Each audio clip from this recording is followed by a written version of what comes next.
I just wanted to see what would happen if you stayed until they got tired.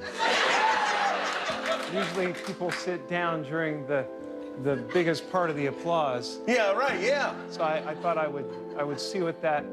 For decades, Jim Carrey made the world laugh. From the wild antics of Ace Ventura to the haunting depth of The Truman Show, he became one of the most iconic faces in Hollywood. But behind that laughter is a side of Carrey few ever see. A man who remembers every slight, every betrayal, and every moment when respect turned into mockery. He doesn't shout or seek revenge. When someone crosses the line with him, he does something colder. He erases them. Throughout his career, Carrey has lived by one rule: respect the work and respect the person doing it. It sounds simple, but in an industry built on ego, that rule gets broken often. And when it does, Carrey's forgiveness isn't guaranteed. Behind the smiles and laughter, he's seen what Hollywood really is: a world where charm hides cruelty, and not everyone means what they say.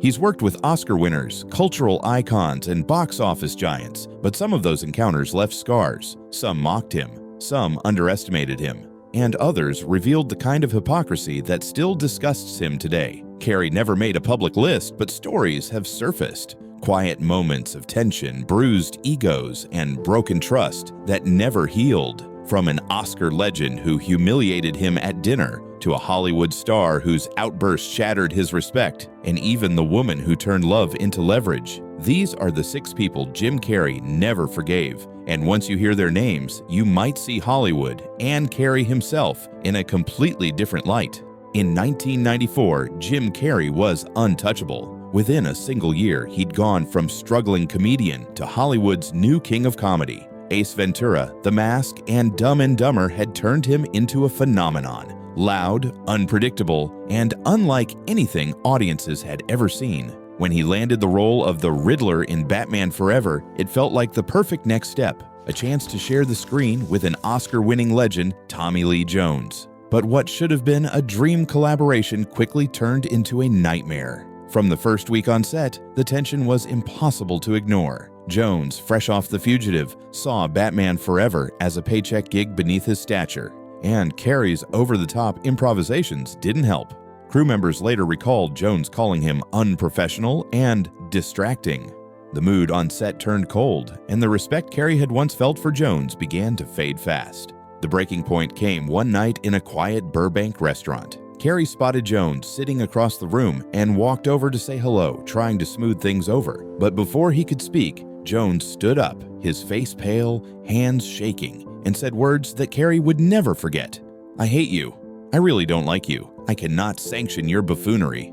It was pure contempt, the kind that cuts deeper than any argument. To make matters worse, that same weekend, Dumb and Dumber crushed Jones's passion project Cobb at the box office. From that moment, Jones avoided him completely, refusing to rehearse, changing dressing rooms, and keeping their interactions to a bare minimum. Years later, Batman Forever's director Joel Schumacher summed it up simply: Jim was a gentleman, Tommy was threatened by him, and that's exactly how Carrey saw it. Not as a feud, but as a lesson. In Hollywood, drama is treated like art, and comedy is treated like a sideshow.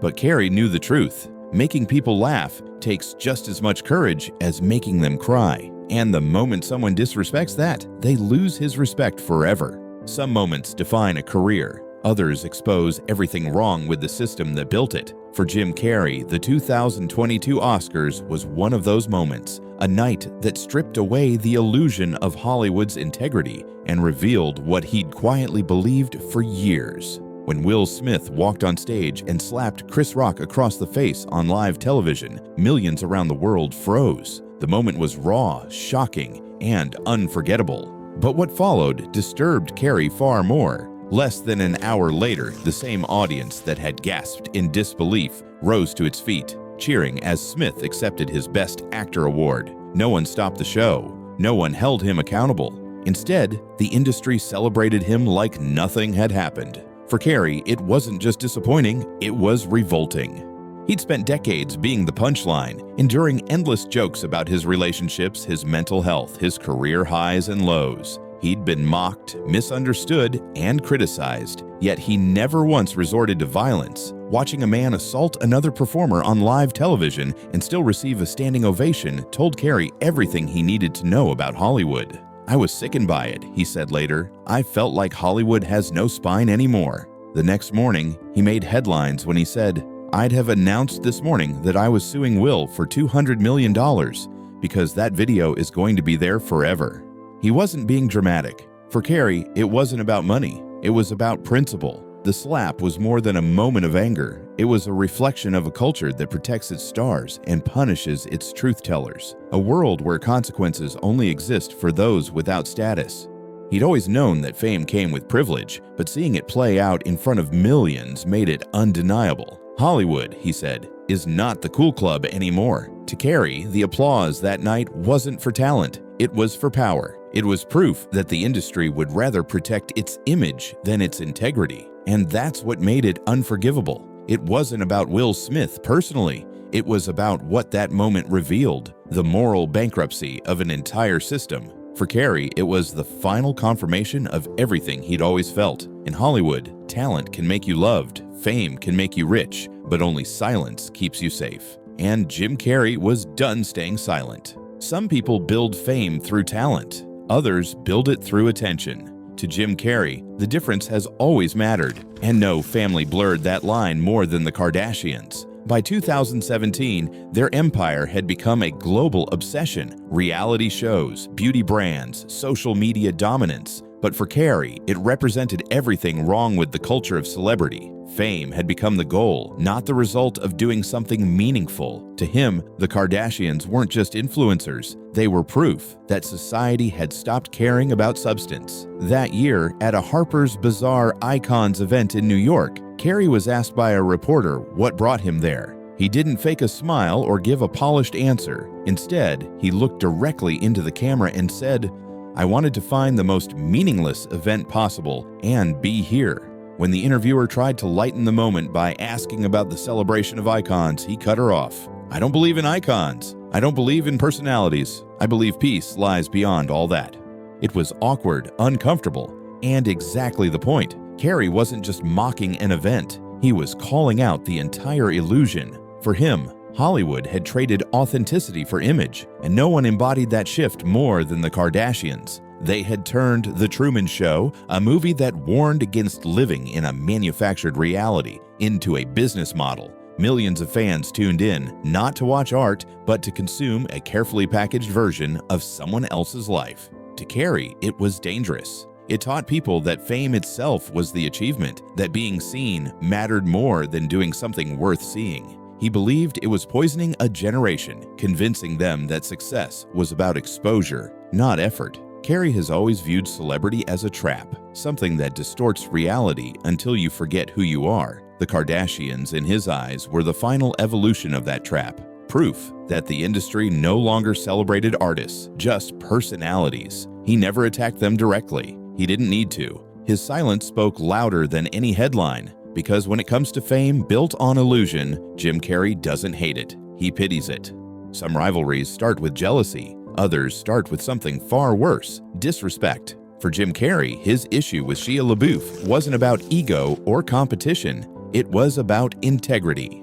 In 2013, LaBeouf's short film HowardCantor.com premiered online. Within hours, the internet uncovered something shocking. The entire script had been lifted almost word for word from a Daniel Close comic. What started as one accusation of plagiarism quickly turned into an avalanche. His comic books contained stolen passages from other writers. His public apology was also plagiarized. Even his follow-up apology video was copied from someone else. It became a circus of irony, an artist stealing other people's art to say sorry for stealing other people's art. Carrey, who'd built his reputation on originality, saw the absurdity and couldn't resist making a joke. At the 2014 Golden Globes, while presenting an award, he said with a smirk, "Dying is easy." Comedy is hard. I believe it was Shia LaBeouf who said that. So young, so wise. The audience erupted in laughter. It was quick, clever, and harmless. At least that's what Carrey thought. But Shia didn't laugh. Instead, he took it personally. Hours later, he posted a venomous tweet targeting Carrey's daughter's band, dredging up old tabloid rumors about Carrey's personal life. rumors that had already been proven false. It wasn't a response, it was an attack, a cheap shot meant to humiliate. For Carrey, that was the moment everything changed. The line between professional teasing and personal cruelty had been crossed. Within hours, LaBeouf deleted the post and issued an apology, but the damage was already done. Carrey had seen what kind of person he was dealing with: impulsive, bitter, and willing to drag someone's family into a feud for attention. From that point on, LaBeouf represented something Carrey despised about young Hollywood: the arrogance that comes with early fame, the belief that talent excuses immaturity, and that being edgy means being disrespectful. Carrey has always believed comedy and creativity demand humility, an understanding that fame doesn't make you untouchable. And when LaBeouf crossed that line, Carrey didn't respond with anger or words. He simply moved on, because when you expose who you really are, Carrey doesn't need to fight you. You've already lost his respect. Some conflicts aren't loud. They don't play out in interviews or tabloids. They happen in a single sentence, the kind that sticks with you forever. In 2009, during an interview, Mark Wahlberg was asked about celebrities speaking out on controversial issues. Without hesitation, he said, "Actors should just shut up and act." It sounded simple, maybe even harmless, but everyone in Hollywood knew exactly who he was referring to: Jim Carrey. At the time, Carrey was one of the few major stars publicly speaking about vaccine safety. His stance was controversial, but his intentions were personal, shaped by people close to him and driven by what he believed was right. Still, Wahlberg's words weren't just a disagreement, they were a warning. It was his way of saying, step out of line and the industry will turn on you. For Carrey, it wasn't the criticism that stung, it was the hypocrisy. Wahlberg's own past wasn't spotless. He'd built his career on being the rebellious underdog, the tough guy who fought the system. Yet, here he was, telling another actor to stay quiet, to play it safe, to stop thinking for himself. It was the kind of double standard that defined Hollywood. Rebellion is celebrated when it sells, but punished when it challenges the wrong people. Carrey saw Wahlberg's comment as a reflection of a bigger truth. In an industry that constantly preaches authenticity and freedom of expression, those ideals only apply when you say what's convenient. He realized that courage in Hollywood isn't about speaking your truth, it's about knowing which truths you're allowed to speak. That moment stayed with him. He didn't respond publicly, and he never confronted Wahlberg face to face. He didn't have to. To Carrey, Wahlberg's comment revealed more about the system than about either of them. It confirmed what he'd been learning for years, that in Hollywood, silence isn't just expected, it's rewarded. And that's why Wahlberg's name ended up on Carrey's mental blacklist, not because of a feud or a fight, but because he reminded Carrey of something he could never respect: a man who tells others to be quiet just to protect his own comfort. Some betrayals don't come from rivals, they come from the people who once held your hand. For Jim Carrey, no falling out was more personal than the one that came with Jenny McCarthy. A relationship that began as love and ended as a lesson in trust, image, and manipulation. When Carrey and McCarthy started dating in 2005, they seemed unstoppable. Two quick-witted, magnetic personalities who understood fame, pressure, and the spotlight. Their chemistry was electric, and to the outside world, it looked like Hollywood's next power couple. But behind the smiles and red carpet photos, something deeper was unfolding. McCarthy had become one of the loudest voices in a growing and controversial movement about vaccines. At first, Carrey simply supported her as a partner, appearing at events and helping her cause. But slowly, his involvement began to blur. He was no longer just the boyfriend standing beside her. He was being pulled into a movement he didn't fully believe in. His words were being used to fuel a narrative that wasn't entirely his own.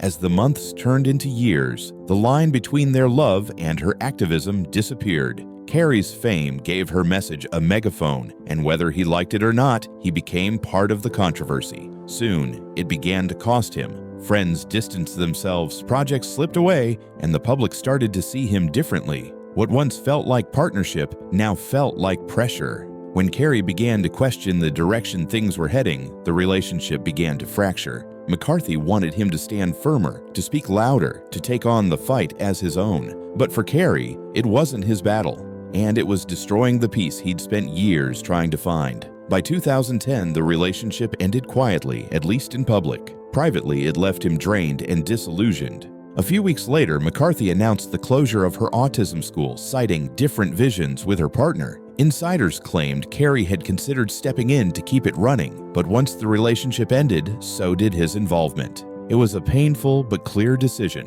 one that marked the end of not just a romance, but a chapter in his life that blurred the line between love and control. For Carrey, it was the most personal name on his list, not because of bitterness, but because it reminded him of the cost of letting your heart and your image become one. He'd always believed in love as something freeing, something that gives life meaning. But in Hollywood, even love can be turned into leverage.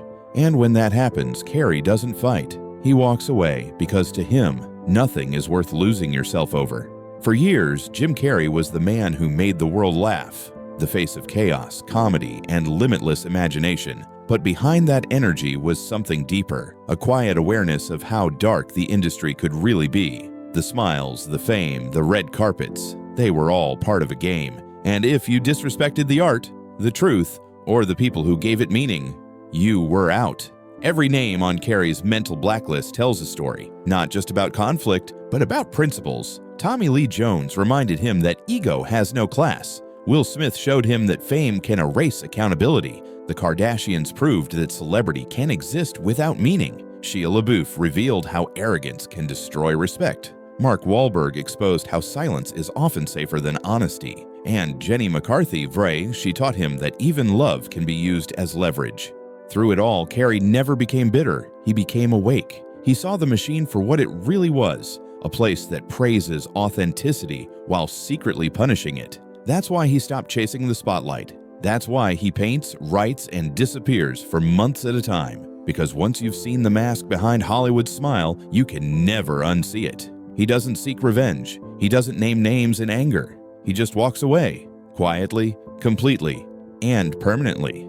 That's his power. The same man who made millions laugh learned that peace isn't found in applause. It's found in walking away from anything that demands your soul as payment. So maybe the real lesson isn't about who Jim Carrey never forgave, but why. Because forgiveness is easy when you don't value yourself. But when you know your worth, silence becomes your answer. And if you think this story exposed a darker side of Hollywood, wait until you hear what Jim Carrey revealed about the secrets the industry still hides. Stories even more disturbing than these. Subscribe because the next one will make you question everything you thought you knew about fame.